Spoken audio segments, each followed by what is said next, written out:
ముందుగా అందరికీ నమస్కారం. ఈ మధ్య స్టూడెంట్స్ చాలా మంది సార్ మాకు రాత్రి నిద్ర పట్టట్లేదని చాలా మంది చెప్తున్నారు. అదేవిధంగా చాలా మంది పేరెంట్స్ కూడా కంప్లైంట్ చేస్తున్నారు. సాధారణంగా ఈ ఎగ్జామినేషన్ టైంలో స్లీప్ అనేది చాలా ఇంపార్టెంట్. చాలా మందికి ఆ విషయం తెలియక నిద్ర లేని రాత్రులు గడపడం, ఎక్కువసేపు చదవటం వల్ల వాళ్ళకి సఫిషియెంట్ స్లీప్ అందకపోవడం వల్ల బ్రెయిన్ ఫంక్షన్ సరిగ్గా జరిగే అవకాశం ఉండదు. సో స్టూడెంట్స్ ఎవరైతే ఎగ్జామ్ ప్రిపేర్ అవుతున్నారో వాళ్ళందరూ కూడా కొన్ని రకాల స్లీపింగ్ టెక్నిక్స్ పాటించడం వల్ల చక్కటి నిద్ర అందుతుంది.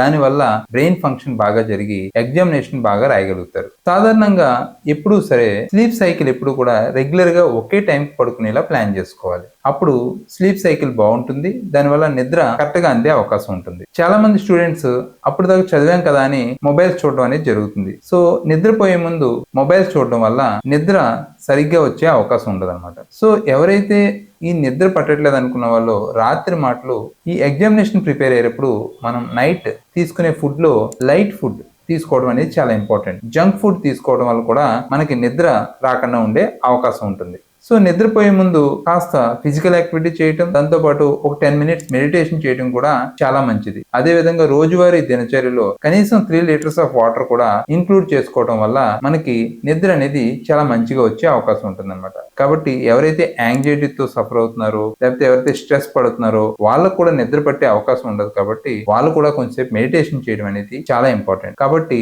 ఇలా నిద్ర అనేది కూడా ఎగ్జామినేషన్ టైంలో చాలా ఇంపార్టెంట్. ఎందుకంటే మన ఎగ్జామ్స్ అన్ని కూడా 10 to 15 డేస్ వరకు ఉంటాయి. కాబట్టి మొదటి రోజునే మనం నిద్ర లేకుండా మనం చదవటం వల్ల తర్వాత మన యొక్క క్యాపబిలిటీ పడిపోయి మన మెమరీ ఎఫెక్ట్ అయ్యే అవకాశం ఉంటుంది అనమాట. కాబట్టి స్టూడెంట్స్ అందరికీ చెప్పేది ఏంటంటే మనం రెగ్యులర్గా కనుక స్లీపింగ్ అనేది ఏర్పాటు చేసుకుంటే చక్కగా మన మెమరీ అనేది చాలా బాగుంటుంది. ఎగ్జామ్స్ చాలా ఉత్సాహంగా ఆత్మవిశ్వాసంతో రాసే అవకాశం ఉంటుంది. Thank you very much.